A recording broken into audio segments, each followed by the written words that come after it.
you could drop your prices to be the lowest, charge peanuts, lower than anyone in your city. And there's always going to be someone that still thinks you're charging too much, right? Yeah, I can get the hookup down the street. You could drop them so low, and then somebody's still gonna have a problem. Want like 2 for 1, right? How much just for one knuckle, right?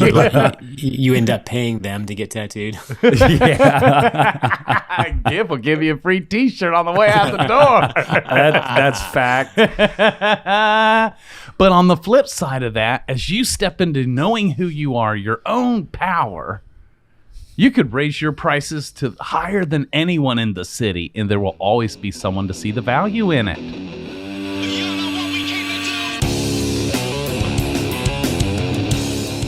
Hello. Hello, how are you? Good. What's your name? Sybil. Cool. Do you know my name? Matt. Yes, and what do you call me?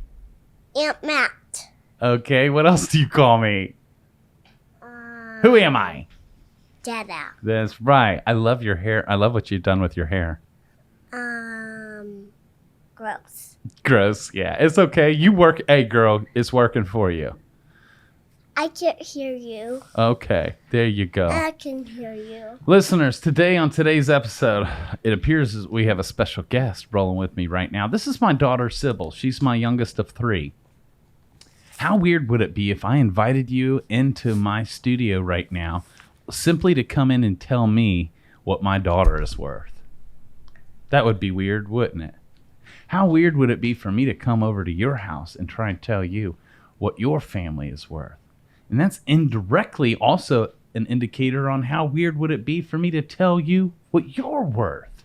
Hi, Miss. Ladies and gentlemen, this week's an episode that is dear to my heart. You are not going to want to miss this. Myself, Hip, and Joshua Carlton open up a whole can of worms in the conversation around this thing called money, your self-worth, your clientele, and even the slow season. So many artists around wintertime, November, December becomes your slow season, and so many of you are also holding out for the tax season. But could there be more? Is there more to this life as a tattooer? Is there this thing called abundance that is already your inheritance? Today might be a day that you might even want to take notes.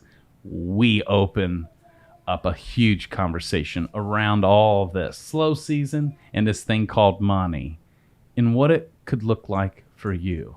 Breakthrough in 2022. It's this much and more. Thanks for tuning in. It's the holidays, and everybody's spending their money on their families and their friends, and nobody wants a tattoo. And if they do, they don't want what I'm charging for it. Right. So, like, I made a couple posts, like, I'll give a couple percentage off of this if we try this particular style, or hell, I've even given away a free portrait and I'm not getting any love, or like no one's really jumping on it, or if they do, they want to like modify it to their way.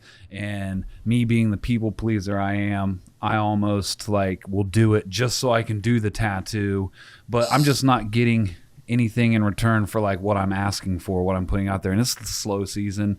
Like Thanksgiving's over with, Christmas is right around the corner, and even after that into the New Year's, it still kind of lags a little bit. And I just I don't understand what's wrong or why no one's wanting a tattoo.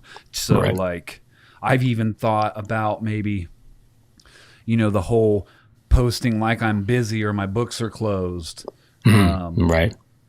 But I always feel like, sorry to interrupt you, I always feel like that looks so desperate. You know what I mean? Yeah. I don't know. Like, I don't know. Like, I don't like the way that comes across. But like, I've been tattooing forever, and I was always told, remember December, right? Like, don't, you're spending all this money on machines, and remember December because slow season's around the corner. And it seems like slow season lasts a lot longer than we remember the year before. But I also feel like we keep kind of making the same mistakes and spending that money that maybe we don't have or whatever, or overspending.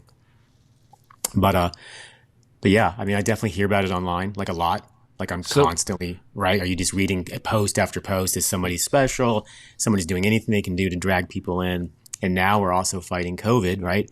So it's super easy for that client that left you a deposit to just all they got to basically say is they got a sore throat. And Yep. what are you going to do? I had one this week cancel an in-person consultation on that. And then so really they're remembering December, and they're like, oh shit, Christmas is right around the corner. So yeah, it's definitely it's an issue. It's something that I feel like we should probably know better by now, being as seasoned as we are, you know? Well, and I mean, especially you, and it feels good knowing, well, it doesn't feel good, but it gets me closer to the root of the problem when you said, you know, you've always heard remember December. So it's like, this is nothing new. And it's almost like us as tattoo artists have just accepted that this is the way it is, and that we couldn't possibly be misinformed by misinformed people, or someone's experiences dictate the rest of the industry's experiences now. So like, boom, there's a slow season. And, you know, you did say, you said that I don't really dig that. It looks desperate. So like, when you're saying that, are you talking about like it looks desperate personally to you, or like if I'm chopping it up with you at the shop and I'm telling you these things, like you're seeing that as desperate? Or how do you think the clients feel? What's that look like to the clients? I don't know if the clients know as much, because if they see a deal, they're going to be excited. You know, obviously, if they're not booking with you, they're not excited enough. But every time I see a post, it just looks hungry to me. It looks like you're just, you know, I don't know. I'm not going to beg for tattoos. I'm just not. You know what I mean? I'll go home and paint. I'll do something else. But, you know, you mentioned that you're happy to hear me say this, and obviously it's a problem. I believe it's probably a problem worldwide, but one of my favorite things that Matt likes to talk about is let's find a solution. You know, we can sit here and we can bitch about the problem, and we can just wax and wane all day about this problem, or we can find a solution, right? So with that being said, let's focus on that. Let's figure it out right now. That sounds like a good fucking idea. When you were just sharing, are you talking in real time, or are you relating to your past, or you're talking right now in this season? I was talking right now in this season with the client that canceled for tomorrow for the in-person consult. Right. I didn't mention that I've got 2 more consults coming in that are already bringing deposits and booking. Just as relatability, because, you know, it is as simple as that. Oh, you know, I got a mild cough, so maybe COVID. That's totally cool. That's totally understandable. I'd rather you play it safe, especially with me and my coworkers in my shop. But what I started out with was past experiences that I've gone through and have experienced and tried to do and tried to implement, that none of it ever worked and didn't get me any closer to what I was wanting to come to fruition. Right. But it's a whole different story now. Uh-huh. Okay, and speak to that a little. So it's a whole different story now, so obviously you can relate to not eating. You can relate to slow seasons. Mm-hmm. And so you can relate to the perceived not slow seasons. You know how many artists like wait till tax time comes, right? Yeah, income tats. Right, as if there's fluctuation of seasons. You got a down season, a slow season where you may starve and get real depressed and worry and be in fear and lack. Mm-hmm. But just those guys are the guys that are like, man, it's just part of this. This just comes with the territory. It happens every year. Remember last December? Right. But then they also hold out like a few months. Just can we get by until tax time? As if that's now when your abundance comes back, because it left you for a few months. Right. Abundance is a fickle thing. It like leaves you, right? But now which is the exact definition of abundance. But no, and even though we're laughing because we know the other side of this coin, we can really wholeheartedly relate, can't we? Totally. You said it's a different story now. Can you speak to that a little? Yeah, so when I say different story, let's just take the word story out and inject mindset, right? Because it's all what it always boils down to. It's your perception, it's your mindset on things, it's you accepting things as a certain way, as factual, when it's not even really that, right? Like landscapers, okay?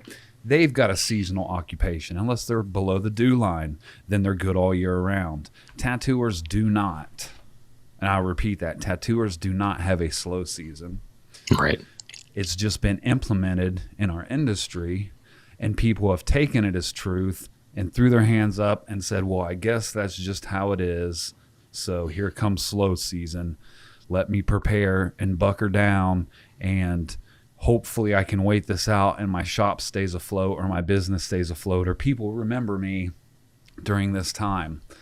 Now, this transition with me didn't happen overnight. Like, it was a process of years and understanding and growing and like getting myself closer to people, because if you look online right now, you'll see all these people, badass artists, you know, fucking killers at realism, and then the dudes that do like the dope ass fucking trad pieces, and they may not even be, and in both categories you may have just mediocre all right artists in both of those categories, but they're still pumping out brand new work over and over again from a paying client.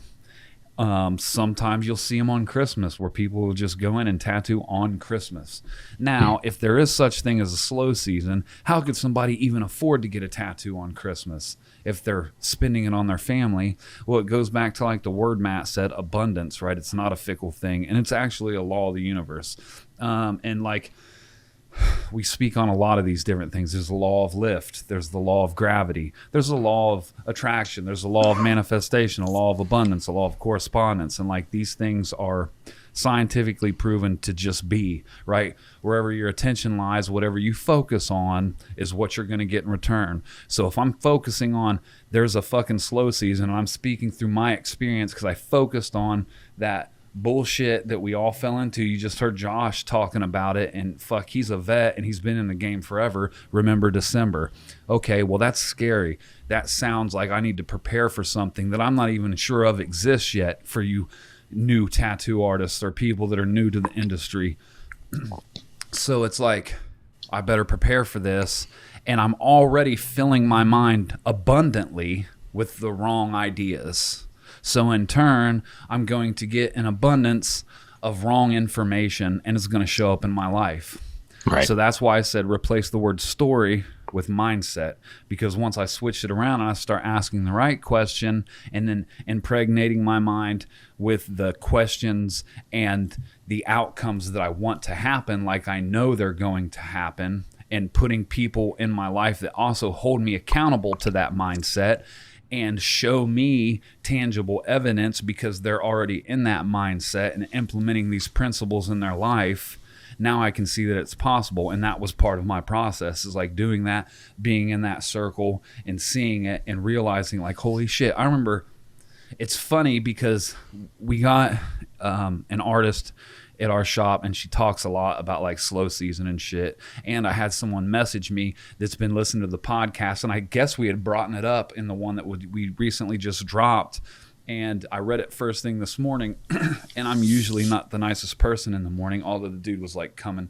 He was just being a sweetheart, and he was like, yeah, your podcast is dope, and you guys were talking about slow season. I'm just interested in that even more. And my response was like, what's slow season?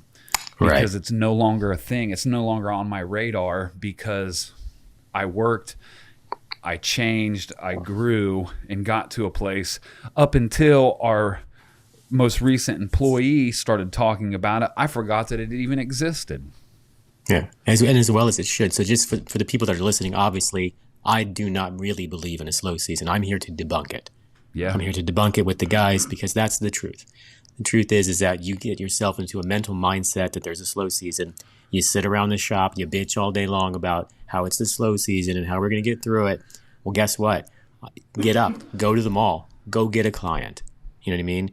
Are you really putting in the work? Like, let's just be honest with ourselves for a minute. Are we sitting around playing PlayStation and bitching that it's the slow season and being a victim like you have many times in your life? Or are you doing something about it?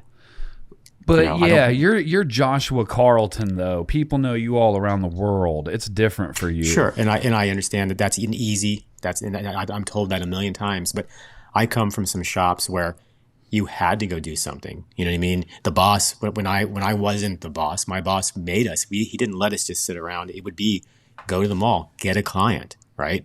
Make some kind of money this day. And those are the things that you definitely realize when there's the victim, and you see it all around you all the time. And I learned early on that I'm not going to be a victim, and not just of a slow season, but just in my life in general. and living to not be a victim has done well for me. And it's something that I think all three of us can pass on to you guys that are listening, and we can get through this. And you're going to sit here next year and you're going to realize, remember December, yeah, because Christmas is rad, and that's about it. You're not going to be feeling like, I'm preparing for it. Here we go. I'm going into it like that, Right, Matt? What do you think? I mean, this is bullshit, right? There's not a slow season. Well, we're all speaking from experiences, right? Like that's all I have to offer. I can't give you a suggestion because I won't. I'll give you my experience about something and how it worked or didn't work for me. So yeah, of course. Like I almost think it's, if you come up in this industry, then you know what we're talking about. I don't know one artist that doesn't, unless they just were fucking, well, yeah, there's probably some in our shop that fucking get it or don't know what we're talking about. Right. I'm a kid in a candy store with this conversation, boys. Yes. I love it. Man, you guys are bringing up so many things, and you listeners, you viewers, can you relate? Can you relate to what they're saying? Of course you can, because we all can. But the good news is that Hip and Josh are declaring that it doesn't have to be so. So far, to the point they are making such the audacity for them to say slow season. What slow season? There is no slow season. What audacity do these guys have to tell you that? You may be sitting here thinking, you don't know me. You don't know my town, my shop, my struggles. The economy around here blows out, right? You've got your reasons why your reality says otherwise. You guys can fucking sit there on the podcast, say whatever you want, but I'm starving right now. It's definitely the slow season. And let's pause for a minute to make a proper distinction on what this is even is. We're talking about the fruit versus the root. And the slow season is rotten fruit in your life. But it is not the cause. See, if you're experiencing these things, there is a deeper root issue that's gone on. This is why Hip brings up mindset. Why? Because we attract who we're being. He dropped like 4, maybe 7 laws. The law of gravity is another one, right? The law of correspondence you brought up, which kudos to you for bringing up the law of correspondence. The whole world's heard of the law of attraction, right? But there's other laws equally like gravity that's a real law in this universe, right? There's the law of repulsion, which is the opposite of the law of attraction. When you're focus on what you want, then your own monkey mind kicks in to disqualify you and tell you why you're not worthy of that, right? And the battle to get in the flow state isn't to just focus on one and ignore the other. No, it's to actually be aware of the other, and so that you can properly put it in its place in your own head. The quality of our life comes down to the quality of our communication, starting with our own self, right? So your reality is a direct reflection. Your outer world is a direct picture of what's gone on your inner world. That's the law of correspondence. How you think, how you see yourself, how you see your business. If you see December's gonna be bad, that's what's on the inside of you. The law of correspondence, the whole universe is designed to serve you, is going to give you fruit, give you the evidence therein of that which you are creating with your own thoughts. Okay, let's pause. Matt's getting a little fucking woo here. Let's get some real tangible, tactical things to give our listeners, right? If that's too woo for you. For starters, we've noticed, of course, most of you know by now that we have a coaching program called Tattoo Business Mastery, and boy, we get the things like this settled in your life once and for all, don't we, boys? Yep. Right. But we realize that all artists, most people, but especially us creatives, have a weird emotional connection around this thing called money to begin with, right?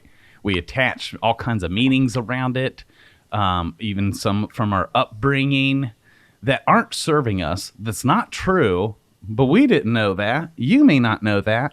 You may be holding and carrying all kinds of limiting beliefs about you and your relationship with money, your self-worth, what How much is enough? And anything beyond that, now you're a bad guy or a bad girl. Now we attach morality to it, right? So many people, but especially artists, have a weird emotional connection around money and somehow turn it into it's a bad thing. It's a yuck thing. So many people are uncomfortable even talking about it.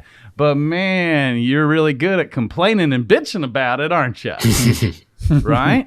Yep. You know, so that's where we got to start a little bit at the root in your relationship and even the meaning and what money really is, let alone where the fuck it comes from, right? So we can take morality out of it. Money's just like a tool in your life to help aid you in your purpose, in your vision, for you to walk out your own destiny. Why would you want to chop a tree down with a butter knife when chainsaws exist? And if you're trying to chop a tree down with a butter knife and call that humility, I'm here to tell you it's false humility. Wouldn't you rather just have the right tool to be more proficient, to get that job done so that you can get on to stepping into the being of who you were called and created to be? We need the right tools. We all use tattoo machines. We had an episode with Carson Hill and we talked about a great tool called the Numa machine and even gave one away, right? It's a tool. Now, you don't attach morality to your tattoo machine, right? It's part of your tool for you to do what you were called and created to do, to enlighten and to share your gifts with the world. And money is another tool in your tool belt on this thing called life, like your tattoo machine. It's not good, bad, right, or wrong. Depending on what you really want to be up to in life, you will need the tool called money to fund that. But let's back it up. Do you deserve it? Well, I don't know. Do you? The answer is yes, but it don't matter if you don't think so. Mm-hmm. See, here's the good news about abundance. Folks, we are living in an infinite world and universe full of abundance. I'm talking an ever-expanding, ever-growing universe to the point where not one scientist has been able to even find the end of it. It's still expanding. It's still growing. It's still going, right? Those of you who believe in scriptures, I can sum the whole Bible up of how it breaks down you in reference to your relationship with God, your Father. Let me paint it to you like this. If there was a scenario of a few sons and their father, right now in today's world, were like multi-billionaires, and that father, who's a multi-billionaire, loves his sons, and his sons love him. Do you think his sons will prosper in life? Of course. Because they love each other, and dad is rich.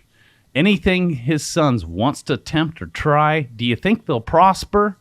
Of course they will. One, because they got love. Two, because they're rich. Anything they want to try, endeavor, is funded. That's the way Scripture paints you out, right? What I'm getting at is no matter what you believe in, all science, all religions, quantum physics all point to the same thing, that the world is abundant and it's already here. Meaning you do not even have to worry about creating your own abundance. It's already been created for you. It's here. It's been here. It's all around you. But and you don't even have to create it, but what we create is limiting beliefs, blocking us from our own inheritance from our Father, blocking us from all the quantum physics, blocking us from our already existing inheritance. Our limiting beliefs keep us slammed in the land of lack. Now, we address this throughout the coaching program, and you can fight to hang on to all your limiting beliefs if you want to, and your reward is you get to keep them. And you can remember December and be stuck and starving and scared every winter the rest of your career if that's what you really want. But we're here to tell you it don't have to be that way. It's never had to, and it can stop today. So, humorous for a minute. If you're thinking, okay, guys, well, I'm listening, but now I don't even fucking know where to start. Like, if that's true, if you're telling me I don't have to experience a slow season ever again, well, what does that look like? And how do I step into that? I'm guessing some of our listeners are asking, right? Well, just join Tattoo Business Mastery and we'll teach you. I'm just kidding. No. So let's give them some hope. Let's give them some real tangible tactics, right? Now, Hip, you brought up mindset. How can we use you an example of what areas of your life do you feel like helped you to receive your own abundance? Because in that mindset, you had to get past your own unworthiness, your own feeling like I don't deserve this. You're right. Like somehow your mindset has completely changed. What you once could not see, now you can see so clearly. And so oftentimes when we grow, we can forget what it was like to not know what is our everyday MO now, right? And so I didn't know if there's, or if any point, if something comes up like, oh yeah, I used to totally think so limited and I was slammed in lack and I didn't even know it. But I got one. And it's funny because I'm listening to you talk and I'm like going through my Rolodex and there were the mind shift that I've shifted to and now almost is like expired and is no longer serving me. So now it's time to like, just level keep up again. Right. Come But on. the only difference, because the fear's still there, right? And the uncertainty and sometimes the lack of self-worth. But now I've got this little thing and it's a powerful tool and it's called experience. So I know that it works. If I follow the blueprint that's been laid out, it'll work again in this scenario and that scenario, and it'll just keep going. And my environment will change. My mindset will change. And it's funny because, like, okay, so we're talking about money and, like, a good distinction of mindset is, all right, so let's say I'm charging $200 for a tattoo. Boom, somebody walks in, and this is old mindset. They would come in, and I would be the artist to be like, but I love this. It ain't about the money. Right. And I come to find out that when I was quick to say that, it was because of my insecurities I was trying to project because it was about the money because I needed the money. So I would say that to cover it up as like a humble justification that I just love what I do. Because now I love what I do and I love money. And they go hand in hand. But so a guy come in and let's say... Real quick, you know what? I saw a quote today earlier and it's hitting on this because you fall into people-pleasing mode, right? And it said, people-pleasing is an unconscious attempt to control someone's opinion of you. Oh, yeah, totally, dude. You know? It's manipulation. My sponsor says this shit all the time. Like, he cut it because people-pleasing is a pretty word. If you cut it down for what it fucking is, it's a lying manipulator is what it is. Jeez, that's not so pretty now. No, it's not a people pleaser. It's a fucking liar. Man. But so, you know, guy comes in, he wants tattoo for $200, or I tell him, hey, this is going to be $200. And then he hits me with the old, oh man, like dude down the street said this, but I really want to do it and I haven't done any tattoos all week and I kind of need the money. So I hit him with this. Well, look, man, it ain't about the money for me. And like, fuck it. What do you got? Now I've given my power over to the client. And they tell me they got X, Y, and Z. Oh, I got $120. Okay, cool. Well, now I'm sitting down and I've dedicated my time to do a tattoo, one that I probably don't like, but at the time I wasn't even aware that I didn't like it because I do love fucking tattooing and I wasn't picky on what I did. So I would just do it and I would feel or tell myself that I was doing it because I love it and I'm passionate for it and it wasn't about the money. But once I made the clear distinction and shifted my mindset, I realize now that I was even more thirsty for the money because I was whoring myself out for whatever the fuck they had to give me. I didn't stay firm in my price, and if they walked out, let them walk out. No, because I was scared of that. I got to have it. I need it now. Lack. I'm like not seeing the abundance in it. I didn't realize that that could possibly be an opportunity for me to apply a lesson and grow. Because if I would have let that person walk out, maybe the next person would have walked in wanting to give me $300. But I couldn't ever get that far because of the fear and the lack and my justification of, but fuck, it ain't about the money. I just love the art. So that's a big distinction that I've noticed. And we attract who we're being. Exactly. Back to the law of correspondence. What was going on in your inner world is who you attracted. The very people. Because your inner world was in lack, in desperation, in just low frequency, that's the clients that you were attracting.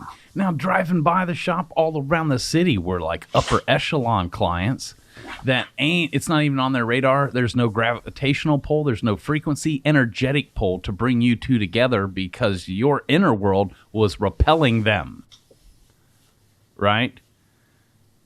This is why we must address the inner man, the inner artist first. And once you get freed up on the inside, everything on the outside will align with that. We know sitting here right now this to be true. You could drop your prices to be the lowest, charge peanuts, lower than anyone in your city. And there's always going to be someone that still thinks you're charging too much, right? Yeah, I can get the hookup down the street. You could drop them so low and then somebody's still going to have a problem, want like 2 for 1, right? How much just for one knuckle, right? You end up paying them to get tattooed. Gift will give you a free t-shirt on the way out the door. That's fact. But on the flip side of that, as you step into knowing who you are, your own power, you could raise your prices to higher than anyone in the city, and there will always be someone to see the value in it. We know this by our experience because we've have lived on both ends of the spectrum.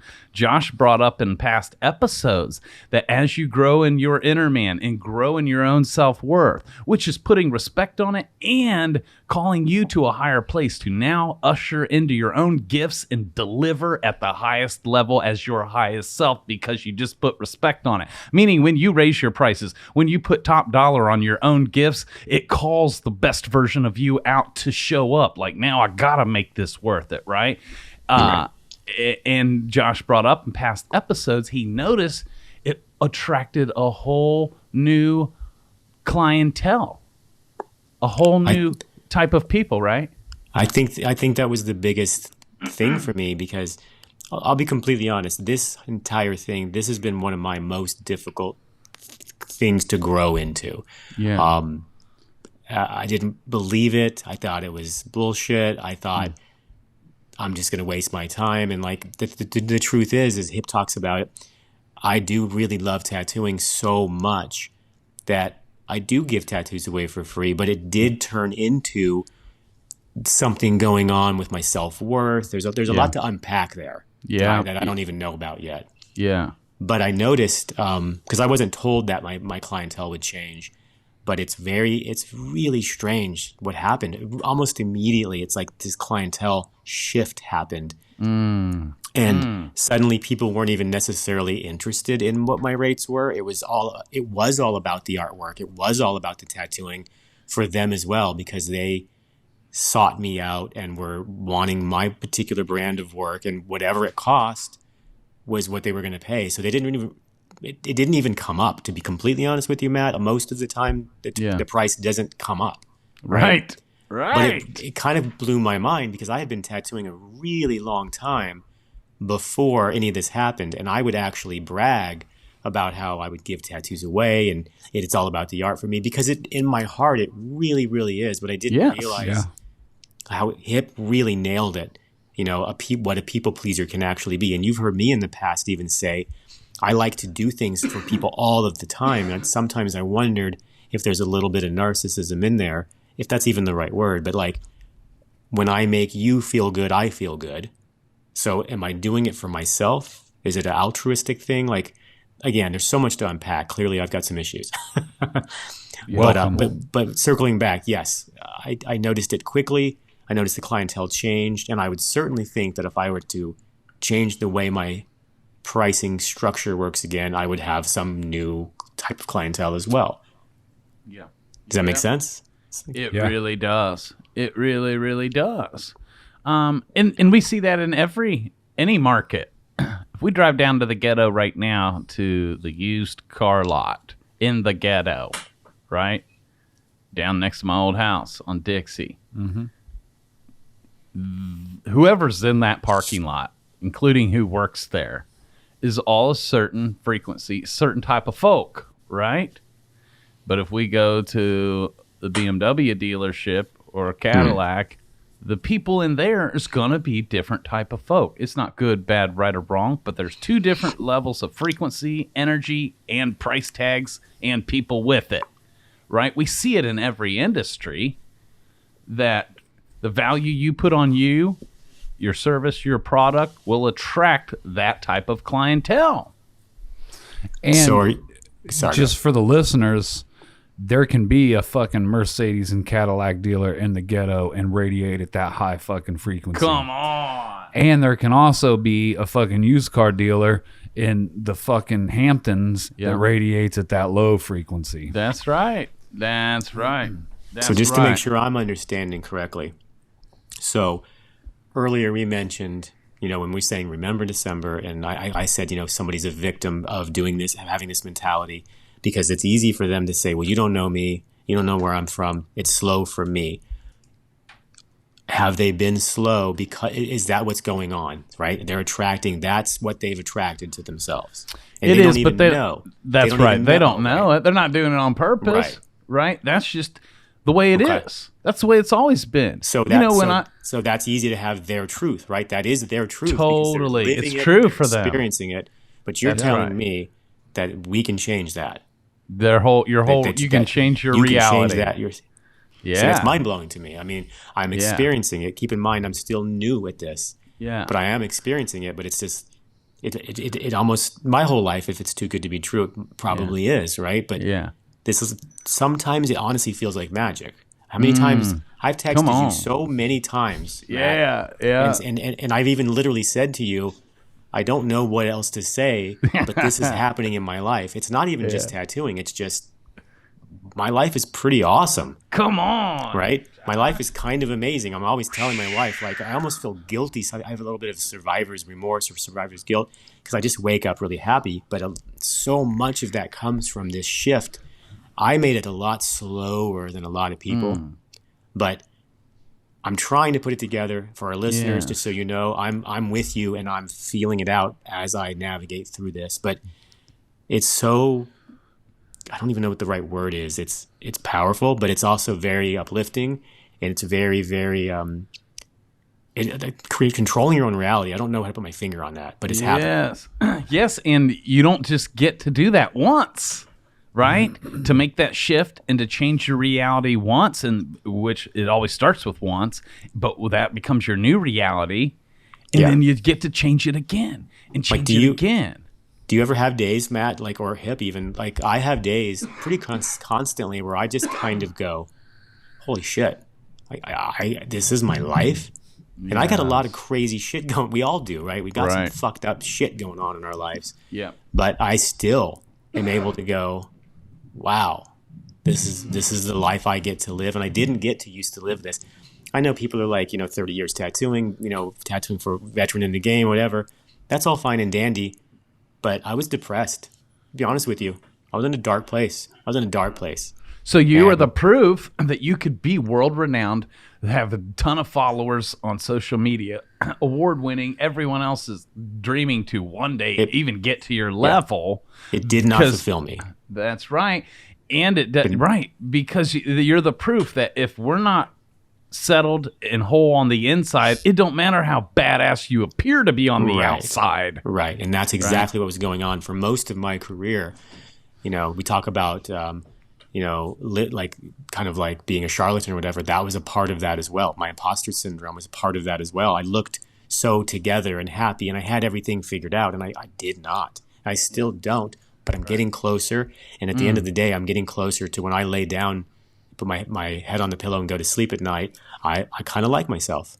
Man, come on. And it's been a long time. It took me a long time to get there, So even as you're saying this, and I know it's truthful, and not to get so personal with you guys, with my listeners, but it feels so crazy to say that, to be honest with you. So yeah, I don't know, man. I love it. And you know what else Josh is speaking to? Just to be clear, listeners, abundance isn't just about money. No. Oh, not at all. abundance. That's great that you said that. Yeah, not at all. Yeah, it's every area of your life. Josh's life has been enriched because he's learning to receive his own abundance, and it shows up in every area. True richness is richness in your relationships, richness in your soul, in your heart, with your spouse, with your wife, with your children, with your coworkers, with your clients. And the money on an energetic level just follows to confirm that abundance that you're walking in every area of your life. You know, this ain't just about money. This is just a tool that comes along with it. Right? I love the Bob Marley quote where he says, some people are so poor, all they have is money. Well, wow. That's powerful. That's amazing. Right. Yeah, because that's a part of it. It's just so like everything flows. Everything flows for me. Like, you know, I've got through my cancer diagnosis, I've become at least friends on the internet with a lot of people that have cancer, and I've lost a lot of them. I had a lot of loss this year. People that I actually really know, people that I just talk to online, and it hurts and it sucks. And Hip talks a lot about his stories with addiction. We're losing people. You know, doesn't anybody just die of old age anymore? The same thing. You know, that's what Hip said. But I read somebody that he's suffering from cancer, and he made a post about how he doesn't feel like he's the man he used to be. He's just kind of living in between. And I really understood that because you know, when you lose your beard and you lose your ability to do these things, you feel like less of a man and less of a husband and less of a tattoo artist. I've not tattooed much at all. You know what I mean? But somehow through that, I've chosen not to live in that world of cancer. I call it being, you know, I won't be a victim. Yeah. And this has been a massive part of that feeling of being able to wake up and feel through all of this turmoil to feel good. And I know, Matt, you've got some personal things going on in your life that are pretty tragic. Yeah. But you choose to feel good. Not some fake thing. That's important too. It's important, very important, not to just live in, I'm positive all the time and I don't know what's going on. That's not that's not serving anybody, right? We're very realistic. Right. But it is really happening. Yes. And I don't know how to, I'm not trying to sell anything on anybody. I guess I'm not understanding there yet, Matt. I don't know why it's working so well, but it is, and I'm incredibly thankful. Yes. Oh my God. Woo! This makes me just want to run around the building and celebrate. Right? I dare you, do it right now. Well, you know, not too long ago we would have made a joke, but I'm sure Matt runs just fine now. He's all whipped in shape. But yeah, I don't know, man. I'm a little caught up in it. So I apologize for all my fumbling with words. I'm a little caught up in this. I have a lot of questions. I'm probably gonna have a lot of questions in the future episodes. So again, for our listeners, I'm right there with you. I'm right there with you as we kind of like navigate this together. Like, me too. I fully invite you to do this with me. Come experience this with me because I've already started. It's changed my life. Thank God that I have that ability, that this happened to me because like you've heard me talk in the past, it was dark and it sucked and I hated it. And life was just, I was living in these in-between moments and I'm living my life. And to be honest with you, the money part isn't something I think a lot about. And again, people are like, sure, that's easy when you have money. But even when I didn't have any money to even buy my family dinner, I still found it working. Right. But as things grew, just like you said, Matt, as I started to understand and make this work, the money just naturally came. That's right, because the shift that you're talking about happened and is still happening on the inside of you. And so the whole outer world is shifting to mirror your shift. Yeah. And it always has done that. So when back in the days when we shifted it to lack, when we shifted to remember December, the outer world's like, yes, sir, here's your lack. Yes, sir, here's your slow season. Because you had a shift of slow season on the inside. But when we can learn to make the shift on the inside that, hey, maybe this isn't all there is. Maybe what'd you say? I've been uninformed from uninformed people. This is how it's always been done, right? Correct. When you can get an angel to show up in your life to tell you that there's more and that you're worthy, that you deserve it. Abundance is yours and it's here and it's always been here. You're actually rich. And if you can at least take that on, try it on, and just make a little shift, boom, big shifts out here will start to happen. And see, so there's factors that go into that make it extremely hard.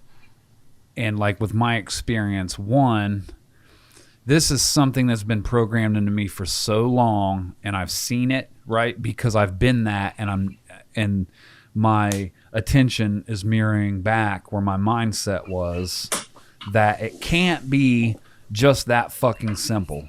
Like, it needs to be there needs to be something more to happen to equal the return for all this shit that I've learned in my entire life, and this bullshit and the struggles and the hardships. It can't just simply fucking be that. And that is going against me. And also, I'm all about instant gratification. So it's like, I might stick my toe in the water, and if I don't see no change from that, then fuck it, it doesn't work. Matt, you always say like people that will bitch about like food that they've never even tried, and it's like you're not even willing to taste it before you just discredit it and not even try it before you have an opinion about it. So it's like I was that guy forever. And man, so like this self-help shit that I do in my recovery process, I brought this mound of fucking bullshit with me, and trauma and pain and agony I caused myself and those around me. And they told me, like, find another guy, tell him your secrets, and then write about them and share what you wrote with to him. Thank God that when I was told that, I didn't believe any of it, and I thought I'd found a new group of people I could hang out and manipulate and steal from eventually, because I burn all my bridges over here. So now I found this group of motherfuckers that don't know who I am, because I'm a social chameleon and I'm good at lying and manipulation. So I'm just going to fake it till I make it, or fake it until I get what I want from you. And in doing that, I was able to fall in to like the doing unaware, and found out that like, holy shit, this little act of kindness that I do towards myself, or this mindset shift, has changed so much in my life. Like, people give me keys to their house. You know, I've been in Matt's house when he's not here. I got keys to the shop. I got keys to my parents' house. There was a time when they told me they wouldn't give me their key ever again, and that I was not welcome. But it's changed, all because I tried the food that I said I didn't like for so long. And that experience has just catapulted me further into things like here a few years ago. I'm faced with the same dilemma. It's just the surface is different. Now it's like Matt said, charge this amount for this tattoo when the next person comes in. I don't know, but I've got him on a pedestal and I want to make him happy, so I'm going to do it. And I did. And I'd be damned if it didn't fucking work. And it was that shift again. It was like, holy shit, it literally is this simple. And after doing that and having experienced that tangible evidence, I realized that like, it is literally that simple of an act to do.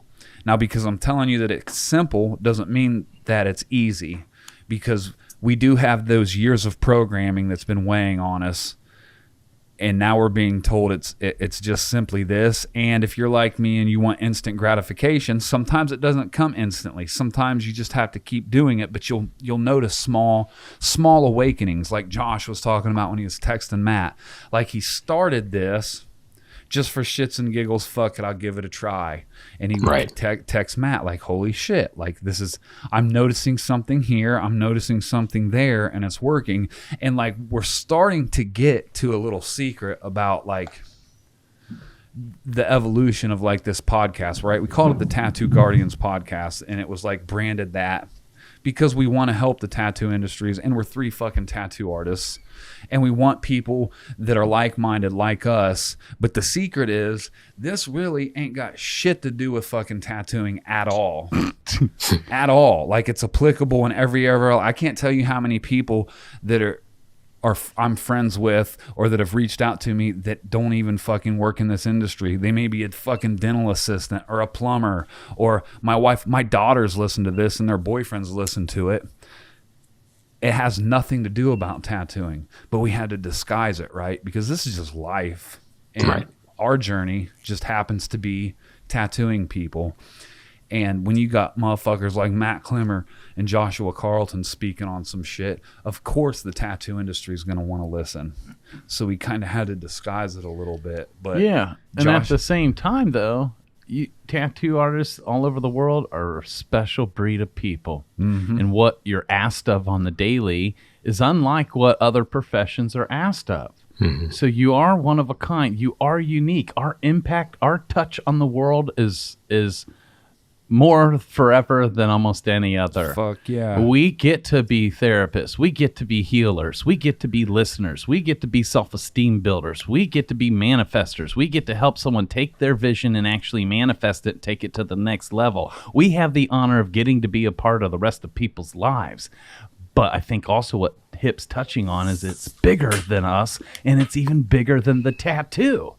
Right. The impact we get to have on someone can outweigh and exceed the tattoo we just gave on them. And what's required and asked of you on an energetic level is more than just what your stretching hand is doing and your right hand's doing with that mag in your hand. There's a whole other world going on the inside of you, is it not? From the pressures to everything. And so we know it being tattooers ourselves, but that's why we touch on this inner work, because we know the turmoil's on the inside, even when you're worrying about your light source. It all is connected. Mm-hmm. And we got such a heart and adoration for you tattooers, and thankful for all you non-tattooers that are joining us too. And so that regard, it is about tattooing, because this is about you. But it's bigger than us, right? Right. Man, right. so much bigger. Yes, man. I noticed too, like when I started living this way is the best way to describe it. Even the people that just message me, it's a different kind of people. I'm just kind of constantly surrounded by some pretty wonderful people. I really am. I'm super fortunate that I get these texts and everything, and I'm so happy and I read every one of them, and it really means a lot to me. But there seems to be a connection where I'm always able to go, we could all be in one room together. Like, these people are really like-minded. We very much think in the same way. And that started happening pretty quickly. And it made it easier for me to be in that world, because I was just constantly surrounded by those people. Yeah. Does that make sense? Yes, it does. Yeah. It was almost instant. We attract who we're being. Yeah. You know? And when your way of being grows, expands, evolves, this isn't about you stepping into or becoming someone that you are not. This is about you peeling back the layers for the real you to show up on a greater level, right? I like how you're talking about peeling layers, because like that's something that we share in recovery. You know, there's so many fucking layers to this. Yeah, there are. And Josh was how he was talking, like, I don't know how the fuck this works, and he was trying to put into words, but it's like, you know, we're in a box, and then we grow and we grow and we grow, and we fucking start to get confined in that box. A lot of people, me included, would stay confined and just plateau. The other option is to like believe that there's another box to get into, and then boom, you're in this whole other fucking box in this whole other world, only to keep growing, and now you're confined again, and you just keep blowing out these boxes. That's why we always say, like, there's no ceiling at aisle 9, because once you've reached a ceiling, that, for me at least, is a good measuring stick to be like, okay, now look inward harder, because there's something that I'm missing, or a lesson that I didn't pick up on that I need to look at in order to like grow, because I've hit a stopping point. So there's something now, and a lot of times it's usually not anything that I'm thinking of. You know, like, man, I could go for a whole episode on what I'm about to say, but just here lately, like my particular clients, there's something with me that's attracting them because I'm getting a lot of no's, and that's cool. Well, it's not cool, and nor is it slow. The season's still good, but just I've picked up in my discernment that I'm doing something, or there's some kind of lack with me and my process right now that is attracting this certain type of people, and I don't know what it is, but I've been here before many times, and that's how I got the discernment, and I know that there's a red flag and there's something I need to look at. So like that's why you see me. I sent you guys that painting. I was painting on TBM. Right. Like I'm trying to find something or figure out what direction to go where I can put my energy towards to get over this. And I'm just gonna equate it up to a growing pain because I've been here so many times throughout my career, my process, that I know that it's always darkest before dawn. Do you think you've become complacent possibly? Like something has happened to where you're not attracting the same type of stuff, right? I think that a few weeks ago we had that big thing with the imposter syndrome. I talked to a bunch of people because pain shared is pain lessened. And one of the people was like, listen, you can go down this rabbit hole as deep as you want to fucking go, but ultimately you're just consciousness becoming conscious of itself, and really it doesn't even fucking matter if you got imposter syndrome, an addict, if you got fucking cancer, if you've had a heart attack, none of that fucking matters. You can chase that till the bitter ends, or you can live in the present moment right now and enjoy the process. So I am starting to receive and believe more of things that before I used to believe were like my lack of self-worth, or right. I'm trying to step into the person that people are claiming that I am, and maybe believing it, and it's coming out. My resistance to it is coming out, and maybe the way I'm talking to my clients, or how I'm saturating a tattoo, or like it's coming out in different ways, and it feels. My body is ridding, my spirit is ridding myself of something that's not serving me, and it's a painful process because I'm like the monkey that how they catch monkeys, right? They take a coconut and they drill a hole in the coconut that's big enough for the monkey to stick its hand through, and they put a banana in there, and the coconut's connected to the chain, so the monkey sticks its hand in, grabs the banana, then you just walk up and kill the monkey because the monkey's too stupid to let go of the banana and it can run away. So it's like all this shit's coming out in different areas of my life because I'm just not letting go of the fucking banana. There's another metaphor there. Because when your hand's clenched, try and put something in my hand right now. Right. And if my hand's closed, I can't even receive what you're trying to give me. You cannot graft a new idea on a closed mind. That's right. And so we must like that, don't you, Mike? Open to receive, right? T-shirt. And if that monkey could open his hand, he's free again. Yep. But he remains clenched. He's with a lack mentality. I'm holding on to this one piece of pie, this one banana, mine. It's the only one. And it kills him. You said a minute ago, I can follow that to the bitter end, or I can enjoy the process. I know we don't have much time left, so let's leave our listeners with a tangible process that they can start after listening to this episode to actually begin to implement this in their life. Right? If we all went to dinner right now and the waitress came up to our table, let's say the best food and the best chefs in the world are in this kitchen. Right?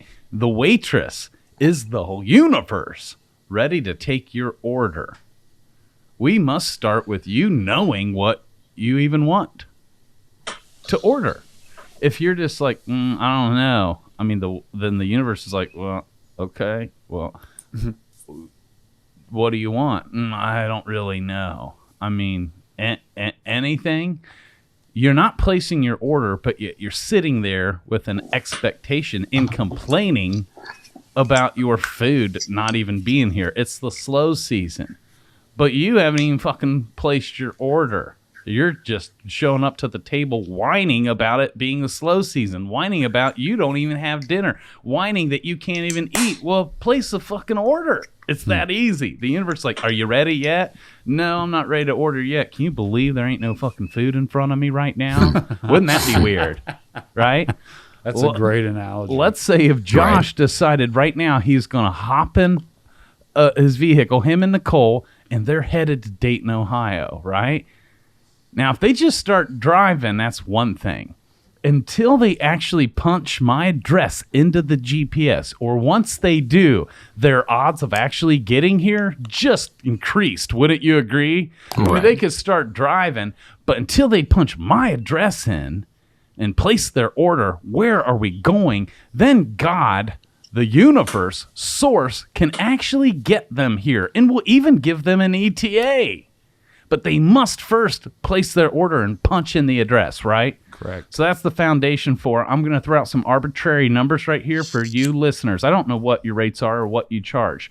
He brought up a ceiling. We in Tattoo Business Mastery talk about a concept called your floor and your ceiling. What's your floor? Hey, we know your business fluctuates. You know, some weeks are better than others. We got cool clients, but whatever. But every artist, you have at least what we call a floor. Like no matter what, you at least know you're bringing this home every week to keep the lights on, to pay rent. And what is your floor? So let's say if your floor, your bare minimum is no matter what happens this week, I at least need to make $500, right?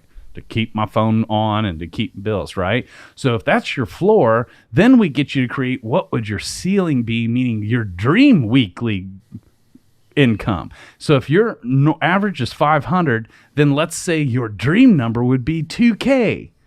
How could you implement some of this right now with the universe to take your 500 weeks up to 2K, right? You must first get clear on your own order. So on our way to 2K, let's make manageable chunks and say, let's go for 1,000 a week. If you're doing 500 every week, starting next week, set yourself the goal. You don't have to know how the chefs are making it in the kitchen. You just got to get clear on your order. Order up. I now declare and I want to make $1,000 a week. You can focus on that. The what you want. The how will reveal itself. All you got to do, I'm placing my order with the universe. Yes, I would like the steak. I would like $1,000 of revenue this week. How the chefs are going to make that and bring it out to you is on God. That's God's job. That's source. The universe being the waitress that's going to deliver that unto you, and they can handle all of that. And here's another thing about the universe, so abundance. There's no difference if you said 1,000 or 10 million. It's no skin off the universe's back. It's like a never-ending treasure, like unending. You could take some and poof, it replaces what you take. Like you could. There's never. It's never running out, right? So that's the good news. Order whatever the hell you want, but for your belief level, let's jump from 500 to 1,000, and you declare that. Right? Now you've gotten clear on placing your order. Now we can reverse engineer that. For you to make $1,000 next week tattooing, what does that look like? How many days a week do you got to work? How many tattoos do you have to do? Do you want to work 4 days and do a $250 tattoo each day? So now you're believing for the universe to send you 4 people, one a day, that's going to get a $250 tattoo. If you're $100 an hour, one person that you can tattoo for 2.5 hours a day for 4 days in a row, boom, you just hit your. And what I'm getting at is the importance of this is for you to define and decide your next goal. And so it's got to be a manageable chunk, something that's believable, but not completely believable like your floor, something that's a little stretching to you to where it would have to take some of this magic that Josh is talking about to actually make that happen. This is where you have to stay clear and true to your order. You can't place the order and then fucking shrink on it, right? And it's staying true to this. The how will reveal itself. The whole universe has no problems bringing you that $1,000, right? You think your money's coming from clients. It's not. It's coming from source, God, the universe, who can bring it to you through anyone, through anything. But this is why it's so important for you to get real clear on placing your order, i.e. creating a specific goal to step into. You do your part, create the goal, focus on it, even if you don't know how, and boom, you just freed up God, source, the universe to deliver the how unto you, right? Yeah. This is a part of the this is the starting line. You must know and place your order. That's the starting line. let how it's going to happen. That's where the learning will come in, because the how, you don't know it, and it's going to fucking blow your mind, and it can be so crazy and magical that then you can have a hard time receiving it because you'll feel like you're not worthy of this kind of love. Right. And this is where you're at again, Hip. I've seen you place your order, grow, achieve it. Then you raise it again. You place your order, grow, and achieve it. Talk about too good to be true. It's getting so good. You're getting so successful. You're getting so much love that here you are again, a new level of unworthiness popping up to be like, whoa, I don't deserve all this. Whoa, I may not be this good. I'm thankful for where I've come from and where I'm at today. And now I'm still growing and the universe is expanding, and which I need more tools to make the impact that I'm stepping into having and being and doing. And more love, more abundance is showing up in every area of your life. And there's that old you showing back up to be like, whoa, we're getting a little too crazy. Like, I don't know that I deserve this much love, right? That's who you're going to be facing again, right? It's at every level, yeah. One of the things that's helped me, because the more money I would make, I guess it's just bred into me, I would start to feel guilty. I would feel like, well, how much money do you need? How much is enough? How much is too much? Yeah. And then when I started realizing that I could help those who need help that don't have it yet, that's what helped me, is the more I have, the more I can give. That's right. And for me personally, that's just something that it helped kind of clear that up. I'm not buying a bunch of jet skis. What am I doing? Right. You know what I mean? Right. Right. And I wouldn't be mad at you. I wouldn't be mad at you if you did. Sure. It's just not me. Exactly. That's right. Exactly. Well, that's why he's headed to your house, because he's dropping off a jet ski. Hell yeah. Yeah, man. You guys ain't got to, but my God, you get to. And this world is, if you take anything away from this today, it's maybe there's more to all of this journey. And maybe you're meant for more. Maybe more has already been provided for you. It's all at your fingertips.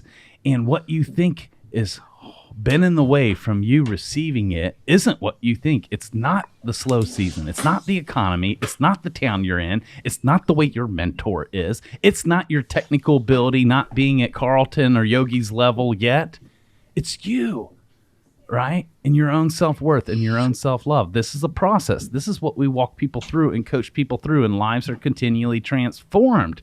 This is our heart for you. I know today we've just thrown a lot at you. My prayer for you is that one of these was something we said today was a hellacious seed on the inside of you of hope that just maybe more what? More fulfillment, more freedom, more happiness, more life-giving experiences, more love in your relationships, more love for your craft, more passion starts to be birthed on the inside of you to cultivate and expand more of that. And when you get more on the inside of you, you're able to express and share and experience more with us, more with the rest of the world. Your gift makes room for you. You are not only worthy, but we need you to find your own worthiness and shine in your own gifting. You are the only you that's ever been created. We need you, and you have full permission to step into it. And along the way, we will continue to help you access the truest and best version of you, your best life. Again, if that whole reincarnation thing don't quite work out, this might be the only shot we got. Let's get it. I love Josh's heart of gratitude. 33 plus years, world renowned, and even now he is receiving and stepping into a more abundant life than ever before, and he's in such awe and wonder and still has a heart of gratitude with a beginner mindset. There's so much power in that. We love all of you. Thank you every week for tuning in faithfully to us and writing us. I really feel like this will turn into a second conversation, a second episode. Wouldn't you guys agree? Yeah, I was about to say, I have questions myself. So this is something I think that if you listeners want more, I'm real interested in carrying this on. And just a real quick wanted to thank everybody for listening and for making it this far. Yes. Speaking of giving, because somebody made it this far, I printed one of my prints backwards. Oh, yeah. I have crossed out the number and put test.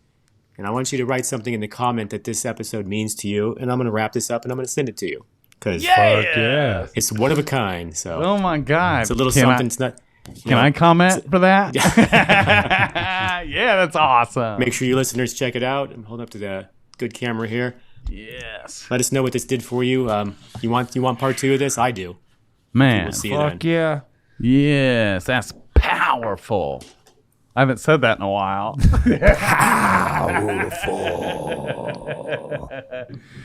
Hip, Josh, Mike, I love you 3 brothers. Thanks for being in my life. All you listeners and viewers, thanks for being in our life. We hope today's been impactful for you. Till next week, we'll see you then.